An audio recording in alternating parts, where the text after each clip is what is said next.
வாசிப்போம். சங்கீதம் 1ஆம் அதிகாரம் 2ஆம் வசனம். வேதம் சொல்லுகிறது, கர்த்தருடைய வேதத்தில் இரவும் பகலும் பிரியமாயிருந்து அதை தியானிக்கிற மனுஷன் பாக்கியவான். அல்லேலூயா. நான் கர்த்தருடைய வேதத்திலே இரவும் பகலும் பிரியமாயிருந்து அதை தியானிப்பேனானால் நான் பாக்கியவான். ஏன் நான் பாக்கியவான்? ஏனென்றால் கர்த்தருடைய காரியங்களை நான் அறிந்து கொள்ளுவேன். அல்லேலூயா. கர்த்தருடைய ஆசீர்வாதத்தை நான் பெற்றுக்கொள்ளுவேன். கர்த்தருடைய கிருபைகள், அதாவது அவர் என்னெல்லாம் எனக்கு கிருபை கொடுத்திருக்கிறது. ஆமென். வேதம் சொல்லுகிறதுல எபேசியர் 2ஆம் அதிகாரம் 8ஆம் வசனத்தை நீங்கள் வாசித்து பார்ப்பீர்கள் என்றால், கிருபை கொடுத்திருக்கிறதை விசுவாசம் எடுத்துக்கொள்ளும். ஆமென். We have been saved by grace through faith. அப்போ saved by grace என்றால் it has been given by grace. And how should we appropriate that which we have received by grace is by faith. அப்போ எது நமக்கு கிருபை கொடுத்திருக்கிறதோ அதை விசுவாசத்தினாலே நாம் என்ன பண்ணுவோம்? பெற்றுக்கொள்ளுவோம்.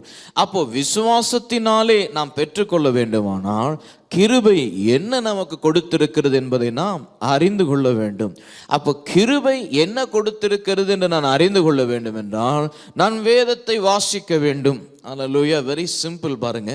நான் வேதத்தை வாசிக்க வேண்டும், நான் சத்தியத்தை அறிந்து கொள்ள வேண்டும். நான் சத்தியத்தை அறிந்து கொள்ளாம அதனுடைய வெளிப்பாடை பெற்றுக்கொள்ளாம கிருபை என்ன கொடுத்ததுன்னு எனக்கு தெரியாது. அப்போ கிருபை என்ன கொடுத்ததுன்னு தெரியலன்னா எனக்குள் விசுவாசம் இயங்குவதற்கான வாய்ப்புகள் கிடையாது. அப்போ விசுவாசம் எனக்குள்ள இயங்கணும்னா கிருபை கொடுத்தது நான் தெரிஞ்சுக்கணும், வசனத்தை நான் அறிஞ்சிக்கணும். அதன் பிறகு என்னுடைய விசுவாசம் அதன் மேலே தான் நான் வைக்க போகிறேன். எதின் மேலே? கிருபை எனக்கு என்னெல்லாம் கொடுத்திருக்கு அதன் மீது, அந்த வசனங்களின் மீது என்னுடைய விசுவாசத்தை வைத்து என்னுடைய விசுவாசத்தை இயக்கி நான் தேவ ஆசீர்வாதத்தை பெற்றுக்கொள்ளுவேன். ஆகவே தான் சங்கீதக்காரன் சொல்லுகிறான், கர்த்தருடைய வார்த்தை சொல்லுகிறது, இரவும் பகலும் கர்த்தருடைய வேதத்திலே தியானமாயிருக்கிற மனுஷன் பாக்கியவான். ஹல்லேலூயா. அவன் நிச்சயமாய் பாக்கியத்தை பெறுவான், அவன் நிச்சயமாய் ஆசீர்வாதத்தை பெறுவான், அவன் நிச்சயமாக வெற்றியை சுதந்தரிப்பான். காரணம், கர்த்தர் அவனுக்கு திறவுகோலை கொடுப்பார். எல்லாரும் சொல்லுங்க, திறவுகோலை கொடுப்பார். இன்றைக்கு உங்களுக்கும் எனக்கும் தேவையானது என்ன தெரியுங்களா? திறவுகோல். அந்த திறவுகோலை தேவன் நமக்கு அவருடைய வார்த்தையிலே அமர்ந்திருக்கும் பொழுது, அவருடைய வார்த்தையிலே தியானமாக இருக்கும் பொழுது அந்த திறவுகோலை நமக்கு கொடுக்கிறார். அந்த கீஸ், அந்த திறவுகோலை நமக்கு கொடுக்கும் பொழுது நம்முடைய ஆசீர்வாதத்தை நாமே என்ன பண்ண முடியும்? திறந்து அதை பெற்றுக்கொள்ள முடியும். சாவி இல்லாமல் உங்களால் திறக்க முடியுமா? உங்களுடைய பொக்கிஷம் வைத்திருக்கிற அந்த பீரோவையோ எது இருந்தாலும் சரி, சாவி இல்லாமல் வீட்டை திறக்க முடியாது, சாவி இல்லாமல் எதையும் திறக்க முடியாது பாருங்க. அப்போ கர்த்தர் உங்களுக்கு அந்த கீஸ், அந்த சாவியை கொடுக்கிறார் பாருங்க. அது எப்பொழுது கொடுக்கிறார்? இந்த சத்தியத்தை நீங்கள் அறிந்து கொள்ளும் பொழுது விசுவாசம் உங்களுக்கு இயங்க துவங்குகிறது. ஏனென்றால் நீங்கள் அதன் மீது நம்பிக்கை வைக்கிறீங்க. பிறகு உங்களுக்கு அந்த திறவுகோல் கிடைக்கிறது. அல்லேலூயா. அப்போ நாம் பார்த்து கொள்ளுகிறது அதுதான் பாருங்க. இந்த சத்தியத்தை நான் அறிந்து கொள்ளும் பொழுது மிக முக்கியமாக இன்றைக்கு என்னுடைய வாழ்க்கையிலே தேவையானது என்னவென்றால், அநேகருக்கு இன்றைக்கு தேவையானது என்னவென்றால் சுகம். ஆமென். அப்போ கர்த்தர் இன்றைக்கு நம்மை பார்த்து சொல்லுகிறார், என்ன சொல்றார் என்றால், இரவும் பகலும் தேவனுடைய வார்த்தையை வாசிச்சா நீ பாக்கியவான். ஏனென்றால் கர்த்தர் உனக்கு சுகத்தை கொடுத்திருக்கிறார் என்ற ஒரு சத்தியத்தை நீ உறுதியாக, நீ துல்லியமாக நீ அறிந்து கொள்ளுகிறாய். அப்போ சத்தியத்தின் அடிப்படையிலே நாம் ஒரு காரியத்தை பார்க்கிறோம். என்னவென்றால், in the atonement which God did for us on the cross, சிலுவையிலே கர்த்தர் நமக்கு பரிகாரம் செய்தார் இல்லைங்களா? அந்த பரிகாரத்திலே பாவ மன்னிப்பு மாத்திரம் இல்லை, அங்கே சுகமும் நமக்கு கொடுக்கப்படுகிறது. Cross is not just a place where we receive forgiveness of sins. Cross is a place where we receive healing from God. நான் ஏற்கனவே உங்களுக்கு போதித்து கொண்டிருக்கிறேன், யாருக்குமே ஆண்டவராக இயேசு கிறிஸ்து நமக்கு பாவ மன்னிப்பு கொடுப்பாரு, அதுல சந்தேகமே கிடையாது.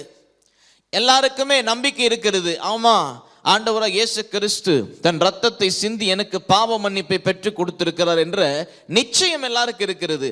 ஆனால் சுகம் ஆண்டவராக இயேசு கிறிஸ்து நமக்கு சிலுவையிலே தன்னுடைய தழும்புகளின் மூலமாக, தன்னுடைய காயங்களின் மூலமாக நமக்கு சுகத்தை கொடுத்திருக்கிறார் என்று நீங்க சொல்லுங்களேன். அவங்க நம்புவாங்க. ஆனா 100% அவங்க பாவ மன்னிப்பை நம்புகிற அளவிற்கு சுகத்தின் மீது நம்பிக்கை வைக்க மாட்டாங்க. ஏனென்றால் பல ஸ்ட்ராங் ஹோல்ட்ஸ் அவங்களுக்குள் இருக்கு. எப்படிப்பட்ட ஸ்ட்ராங் ஹோல்ட்ஸ் இருக்கு? கர்த்தர் தான் என்னை சிட்சிக்கிறார், கர்த்தர் தான் இந்த முள்ளை எனக்கு கொடுத்திருக்கிறார், கர்த்தர் தான் இதெல்லாம் கொடுக்கிறார். அப்படிப்பட்ட ஒரு எண்ணங்களுக்குள்ளாக அவங்களுடைய என்ன சொல்ற சப்கான்சியஸ்ல அவங்க நம்புறாங்க. ஆகையினாலே சுகத்தை 100% அவங்களால என்ன பண்ண முடியல, சுதந்திரிக்க முடியல. ஆகவேதான் பல வாரங்களாக நாம் சத்தியத்தை ஒவ்வொரு பாகமாக பார்த்து கொண்டு வருகிறோம். சுகம் எல்லாருக்கும் தேவன் கொடுத்திருக்கிறார். சுகம் 100% தேவனுடைய சித்தம். அல்லேலூயா. பல காரியத்தை நாம் பார்க்கிறோம். சுகம் எப்படி தேவன் கொடுக்கிறார்? அவர் வல்லமையா இருக்கிறார் என்று கொடுக்கிறாரா? ஆமா, வல்லமையா இருக்கிறார் என்று தான் கொடுக்கிறார். ஆனால் எதின் அடிப்படையிலே சுகத்தை கொடுக்கிறார்? இரக்கத்தின் அடிப்படையிலே. Because he is compassionate, power came from him. அல்லேலூயா. அவர் இரக்கமுள்ளவராக இருக்கிறதுனாலே வல்லமை அவரிலிருந்து புறப்பட்டது. அவரை வெறும் ஒரு பவர் காடா பார்க்க கூடாது, அவரை கம்பேஷனேட் காடாய் பார்க்கணும் என்று பார்த்தோம். ஆமென். அப்புறம் எப்படி இந்த சிலுவையில் ஆண்டவராக இயேசு கிறிஸ்து நமக்கு சுகத்தை கொடுத்திருக்கிறார் என்று எப்படி இந்த விசுவாசம் இல்லாம என்ன பண்ண முடியாது, அந்த சுகத்தை நாம் பெற முடியாது. ஆமென். 100% God's will என்னன்னு தெரிஞ்சுக்காம என்னால faith ஆப்பரேட் பண்ணவே முடியாது. அப்ப 100% God's will எங்க இருக்கு? The word of God is God's will. Only when I know the word of God 100%, knowing this is God's will, only then faith can operate என்று நாம் பார்த்தோம் கடந்த வாரம். இன்றைக்கு நாம் பார்க்க போகிறது மிக முக்கியமான ஒரு காரியம். பாருங்க, என்னவென்றால் நான் சுகத்தை 100% தேவனிடத்திலிருந்து பெற்றுக்கொள்ள வேண்டும் என்றால் நான் தேவனோடு சரியாக இருக்கணும். அல்லேலூயா. ஏன் இன்றைக்கு எனக்கு 100% சுகம் கிடைக்காமல் இருக்கிறது? I should be 100% right with God. ஆமென். எல்லாவற்றையும் தேவன் சிலுவையிலே எனக்கு செய்து முடித்து விட்டார். சுகத்தை எனக்கு சிலுவையின் மூலமாக, அந்த பரிகாரத்தின் மூலமாக எனக்கு சம்பாதித்து கொடுத்து விட்டார். அதிலே எந்த சந்தேகமும் இல்லை. இப்போ எனக்கு சுகம் இன்னும் கிடைக்கலையா? அப்போ நான் செக் பண்ணணும், am I right with God? நானும் தேவனும், எனக்கும் தேவனுக்கும் இடையே எல்லாம் சரியா இருக்கா? am I right with God என்று ஒரு மிக முக்கியமான காரியத்தை நீங்க என்ன பண்ணணும், புரிஞ்சுக்கணும். பாருங்க. அல்லேலூயா. சில வேளையில நமக்கும் தேவனுக்கும் நாம் தேவனிடத்திலே சரியாக ஒப்புரவாகாமல் இருந்திருப்போம். ஏதோ சில விஷயங்கள் நம்முடைய வாழ்க்கையிலே இருக்கும். அது பரிசுத்த ஆவியானவரிடத்திலே கேட்கும் பொழுது அவர் நமக்கு அதை சொல்லுவார். அந்த காரியத்தை நாம் தேவனிடத்திலே சீர் செய்து கொள்ள வேண்டும். அவரிடத்திலே நாம் ஒப்புரவாக வேண்டும். நாம் ஒப்புரவாகுவோம் என்றால் நம்முடைய வாழ்க்கையில இருக்கிற அந்த உபத்திரவம், நம்முடைய வாழ்க்கையில் இருக்கிற அந்த வியாதி நம்மை விட்டு நீங்கி போகும். அல்லேலூயா. இது ரொம்ப மிக முக்கியமான விஷயம். பாருங்க, இது ரொம்ப நீங்க நோட் பண்ணி வைத்துக் கொள்ள வேண்டும். ஏன் உங்களுக்கு சுகம் கிடைக்கல? ஏன் இன்றைக்கு நிறைய பேருக்கு சுகம் கிடைக்கல? ஜெபம் பண்றாங்க. ஆமென். இந்த ஆங்கிள் நம்ம பார்க்கிறோம் இன்றைக்கு சத்தியத்தை. எந்த ஆங்கிளையும் விட போறது இல்லை, எல்லா ஆங்கிளையும் பார்த்து படிக்க போறோம். ஏன் நான் ஜெபம் பண்றேன் எனக்கு சுகம் கிடைக்கல? ஏன் நான் உபவாசிக்கிறேன் எனக்கு சுகம் கிடைக்கல? ஏன் பெரிய தேவ தாசர்களிடத்தில் நான் ஜெபித்துக் கொள்ளுகிறேன் எனக்கு சுகம் கிடைக்கல? ஏன் விடுதலை கிடைக்கல? ஏன்? அதற்கு ஒரு காரணம் இருக்கிறது. ஏதோ ஒரு இடத்திலே தேவனுக்கு பிரியமில்லாத காரியத்தை நான் என்னுடைய வாழ்க்கையிலே செய்கிறேன். ஏதோ ஒரு காரியத்தை, என் தேவனுக்கு விருப்பமில்லாத காரியத்தை நான் செய்து கொண்டிருக்கிறேன். தேவனுக்கும் எனக்கும் உறவு இருக்கிறது, அதில் எந்த விதமான சந்தேகமும் இல்லை. உறவு எப்பொழுதும் துண்டிக்கப்படவே முடியாது. அல்லேலூயா. ஆண்டவராக இயேசு கிறிஸ்துவின் பிள்ளைகளாக தான் நீங்களும் இருப்பீர்கள், நானும் இருக்கிறேன்.